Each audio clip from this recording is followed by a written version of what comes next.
नमस्कार। जूही स्टोरी में आप सभी का स्वागत है। आज हम सुनेंगे कहानी अमर प्रेम। तो चलिए कहानी की शुरुआत करती हूँ। क्या बाबूजी, अब तो मान लो कि माँ अब इस दुनिया में नहीं रही। कब तक यूँ माँ की फ़ोटो लिए उसे दर दर ढूंढते रहोगे?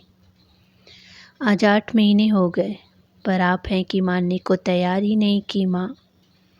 अपने पिताजी से इतना कहने के बाद प्रभात आगे न बोल पाया। वह खुद माँ का पता लगाना चाहता था, पर नियति के आगे बेबस था। वह तो बस अपने पिता राम सरन को इस दुख से बाहर निकालना चाहता था। थोड़ा रुककर प्रभात ने अपने बाबूजी से कहा, बाबूजी, उत्तराखंड त्रासदी में हम अकेले नहीं थे जिन्होंने माँ को खोया है। न जाने कितने घर उजड़ गए हैं। परिवार के परिवार खत्म हो गए बाबूजी। ईश्वर के आगे किसकी चलती है? मैं तो इसे भी ईश्वर का आशीर्वाद और चमत्कार ही मानूंगा कि आप हमारे साथ हैं। आपका आशीर्वाद सदा हमारे सर पर बना रहे।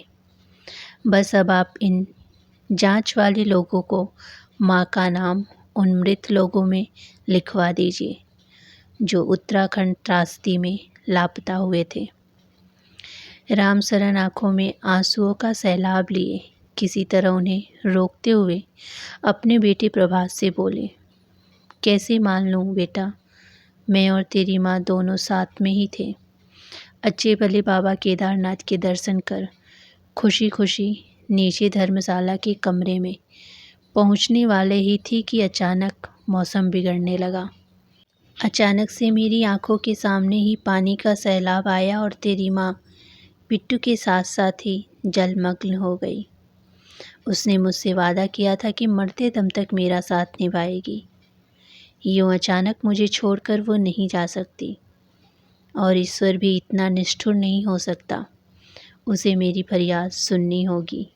आगे कहा, मैं उसे लापता तो ज़रूर मानता हूँ, पर मृतकों में उसका नाम हरगिज नहीं लिखवा सकता। न जाने किस हाल में होगी तेरी माँ। कहीं तो वो मेरा इंतज़ार करती होगी। मैं मरते दम तक उसे ढूंढता रहूँगा, और देखना एक दिन तेरी माँ जानकी मुझे ज़रूर मिलेगी।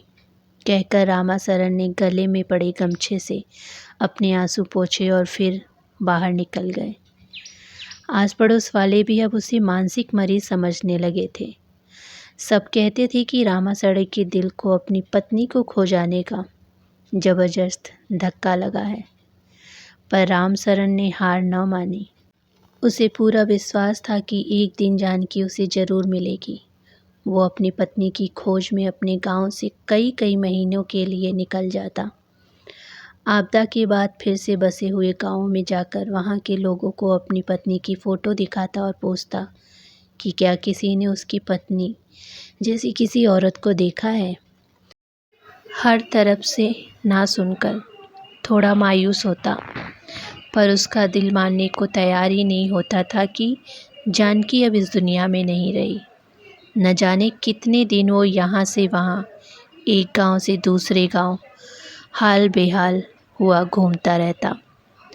लगभग डेढ़ बरस बाद एक दिन राम सरन थका हारा चमोली गांव के किसी घर के बाहर चबूतरे पर बैठा था, तो वहाँ 4-5 अन्य स्थानीय लोगों की बातचीत से उसे पता चला कि गोपेश्वर गांव के आसपास कोई मानसिक विक्षिप्त सी महिला सूनी आंखें लिए बैठी रहती है। न कुछ कहती है, न ही किसी से बोलती है। कोई खाने को दे दे तो थोड़ा सा खा लेती है। अपना नाम भी नहीं बताती कि वो कौन है, कहाँ से आई है। उसकी मनोस्थिति इतनी खराब है कि कभी भी ज़ोर ज़ोर से रोने लगती है। शायद आपदा में उसका परिवार उससे बिछड़ गया, या अपना कोई आपदा में तबाही की भेंट चढ़ गया। उसे गहरा सदमा लगा है। इतना सुनकर राम सरन को कुछ आशा सी नज़र आई। उसने जेब से निकालकर अपनी पत्नी जानकी का फ़ोटो उन लोगों को दिखाया, तो किसी ने भी पक्के तौर पर नहीं कहा कि ये वही औरत है, क्योंकि एक अच्छी तस्वीर और एक मानसिक विक्षिप्त महिला किसी भी स्तर पर मेल न खाती थी। पर रामचरण के मन ने पक्का कर लिया कि वो गोपेश्वर जरूर जाएगा और उस महिला से ज़रूर मिलेगा। वो अपनी आशा की पोटली बांधे तुरंत अपनी पत्नी जानकी को खोज में गोपेश्वर निकल गया। गोपेश्वर पहुंचकर उसने लोगों से उन मानसिक विक्षिप्त महिला के बारे में पूछा तो किसी ने उसे बताया कि वो सामने एक पत्थर पर बैठी हुई महिला वही है। जब रामचरण उस महिला के पास बैठा तो वो महिला बिल्कुल गुमसुम शून्य से ताक रही थी। पहली बार में तो रामचरण को भी वह महिला अपनी जानकी सी न लगी, पर वो महिला जो अभी कुछ देर पहले बिल्कुल शांत गुमसुम बैठी थी, रामचरण को देखकर ज़ोर ज़ोर से रोने लगी। उधर रामचरण ने महिला के हाथ पर वही गहरा कटा निशान देखा जो पशुओं को चारा काटते समय एक बार उसकी पत्नी जानकी के हाथ पर लगा था। रामचरण को अपनी आंखों पर विश्वास न हुआ। उसने अपनी पत्नी जानकी का हाथ अपने हाथ में लेते हुए कहा, अब बस सब कुछ ठीक हो जाएगा जानकी, चल अब अपने घर चलते हैं। अंत में ईश्वर पर रामचरण के अटूट विश्वास और उसके अमर प्रेम की जीत हुई। तो ये थी छोटी सी कहानी अमर प्रेम। उम्मीद करती हूँ कि मेरे द्वारा बोली हुई कहानी आप सभी को पसंद आई हो। कहानी पसंद आई हो तो वीडियो को लाइक, शेयर और चैनल को सब्सक्राइब जरूर कीजिएगा। धन्यवाद।